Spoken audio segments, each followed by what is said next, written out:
The room was cold. Not just the air conditioning humming, but the kind of cold that settled in the bones, making every movement deliberate, every breath measured. President Donald Trump sat at the oak table, his posture rigid, his fingers drumming an impatient rhythm against the polished surface. Across from him, Congresswoman Jasmine Crockett opened her yellow folder, her hand steady, her eyes sharp behind square-framed glasses.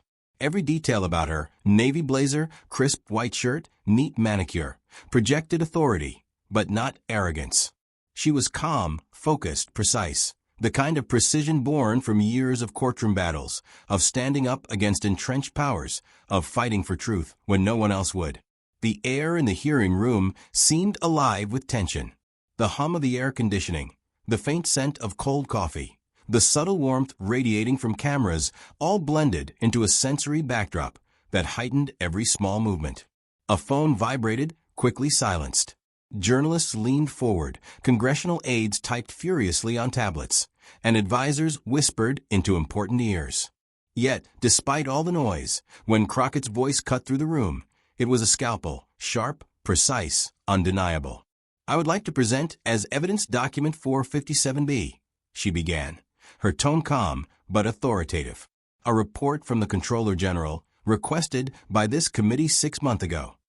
The president's usual confident smile faltered just for a moment, as his eyes tracked the movement of her fingers across the document. Across the gallery, Barron Trump, now a composed 19-year-old, observed with a measured gaze, his presence unusually significant in a political event. His suit was gray, his tie blue, his posture careful, but there was something in the intensity of his observation that drew every eye. For months, Crockett had been preparing for this moment. Her office the night before had been a sea of papers and notes, her mind meticulously analyzing the whistleblower's information. Details about Project Legacy, a secret government-funded DNA testing program, the diversion of federal funds, the technology later privatized, were laid bare in her hands. Her chief of staff had warned her, voice heavy with concern, "Representative, are you sure you want to go down this path? They will do everything to destroy you." Crockett had paused, her gaze falling on a photo of her grandmother who had marched for civil rights, who had taught her dignity under pressure. Then, with quiet certainty, she had responded, "Some risks are necessary when truth is at stake." Now, sitting before the committee, she set the stage with deliberate clarity. "This committee," she said, her voice steady, "was formed to oversee the proper use of federal funds. For the past 6 months, we have investigated allegations that significant funds were diverted from the Department of Health and Human Services to an undisclosed genetic testing program." Her words cut through the room. Barron adjusted slightly, his expression carefully neutral, but revealing subtle tension. Document 457 be revealed over $300 million directed toward Project Legacy, supposedly for rare disease research, yet Crockett's investigation had uncovered pattern. The funds were being used to develop proprietary DNA technology that ultimately benefited companies with direct ties to the president's family. The president interrupted, his voice filled with disdain. "Representative, this is just another of your witch hunts. There is nothing irregular here, a desperate attempt to tarnish my administration." Crockett remained unflinching. "Mr. President, the documents show that your own family used this technology for personal testing. Costs were covered by federal funds, coincidentally just before your youngest son entered New York University." Barron's brow furrowed subtly.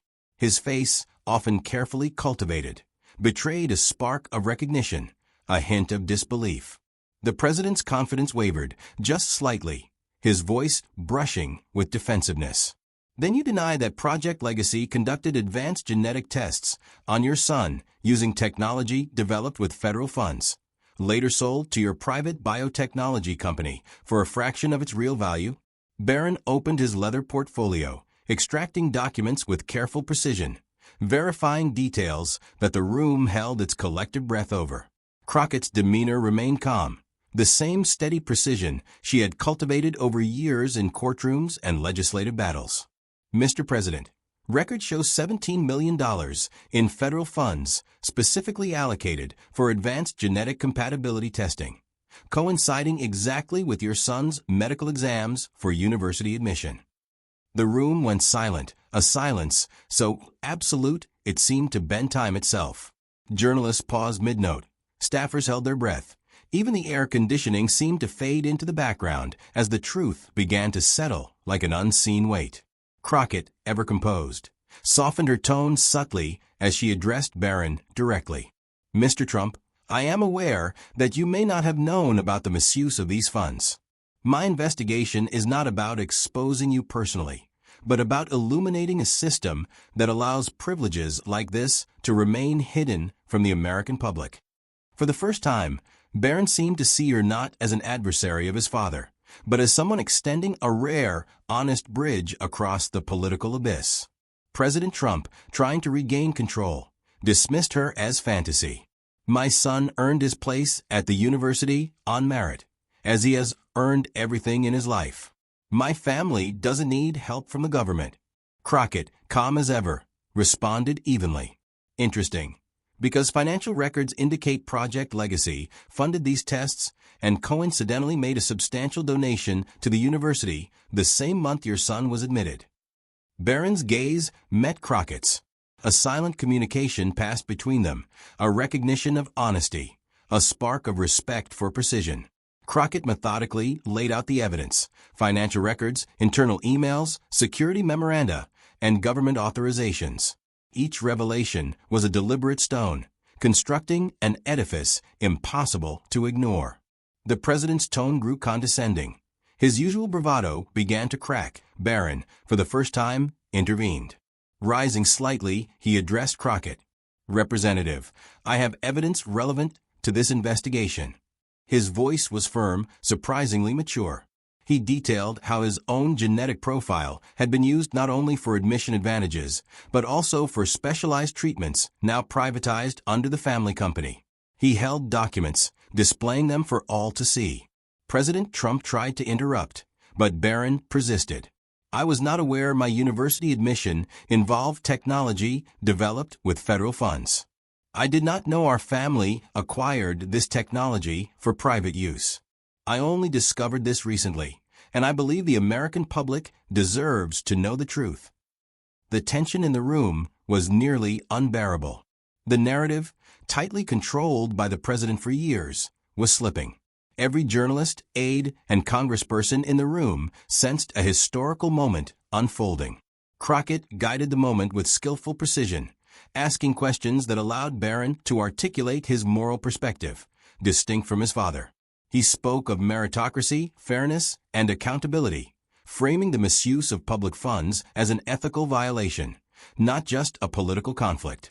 The president attempted one last time to regain control, claiming fabrication and manipulation, but Barron's calm, factual responses nullified every objection.